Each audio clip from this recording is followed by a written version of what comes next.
garden is something that I truly love. It's a combination of epiphytes that live in trees and cactus. The cactus I have is a coastal cactus because the country here, the land where we are living, is a coastal desert. Lawn is something that is not natural to this area because there isn't that much water. The water is the moisture in the air. The things that are planted in this tree do not take away from the life of the tree. They take their food from the insects that drop in them. They take their food from the droppings from birds. It's heavy nitrate. These plants, you will have difficulty believing it, and it's true, did this all on their own. I had the sword fern around them. It grew right straight up the tree. I had a small piece of ivy, actually, that came from New England. I planted it in the ground, and this ivy is climbing all up the tree. And I took a trip to Costa Rica about 3 years ago, and it was absolutely marvelous because I saw all of these things growing in the trees. You see the bloom? Yes, This that's bloom, a very nice... and there's one way up there.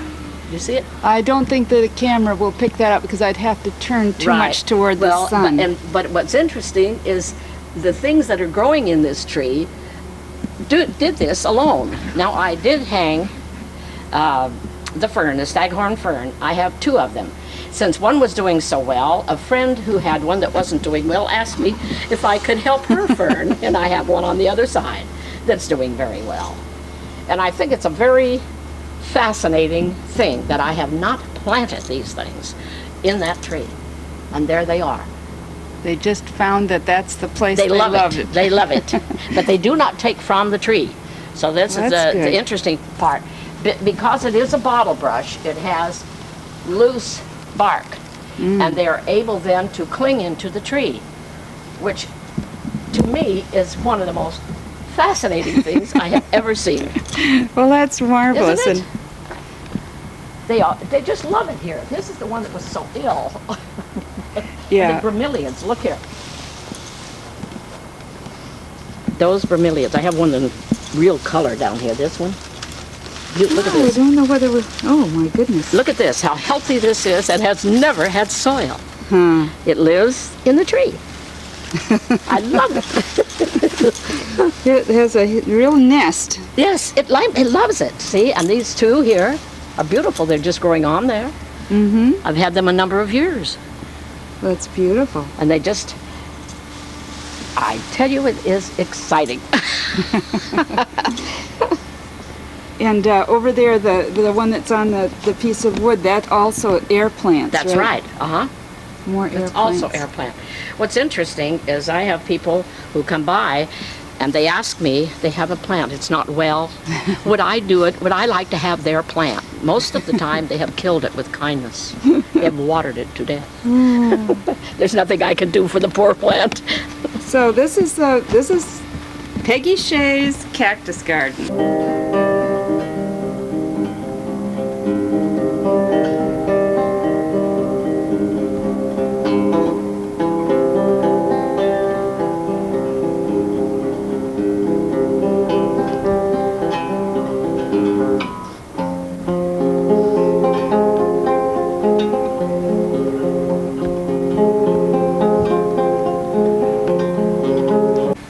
Thank you, Peggy. We have some very special plants here.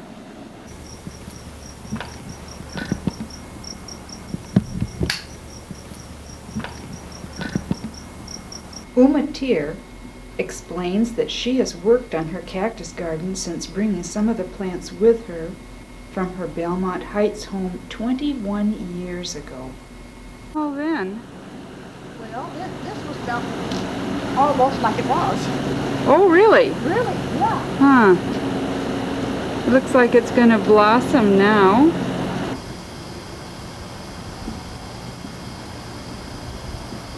Losing light real fast. So this is the gardener. Not me. Not you? Well, it's quite a legacy. And when the color comes with these cactus, it's real bright, isn't it? Yeah.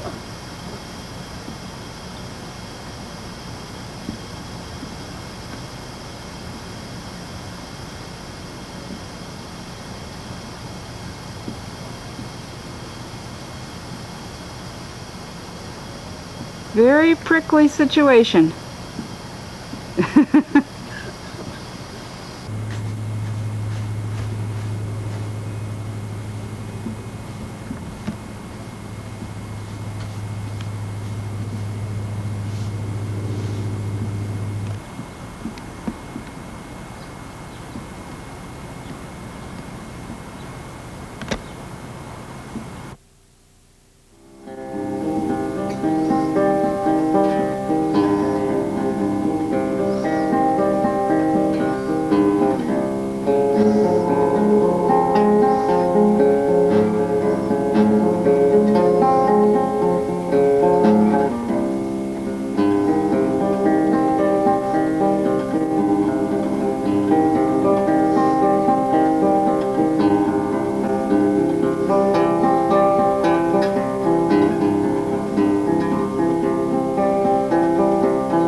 Robert Bennett has played an etude by Villa Lobos on classical guitar.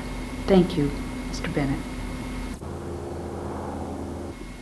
You have seen what I call wonder plants.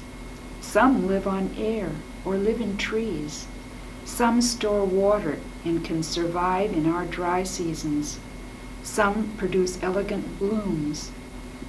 I like the textures, shapes, and colors they add to our borders.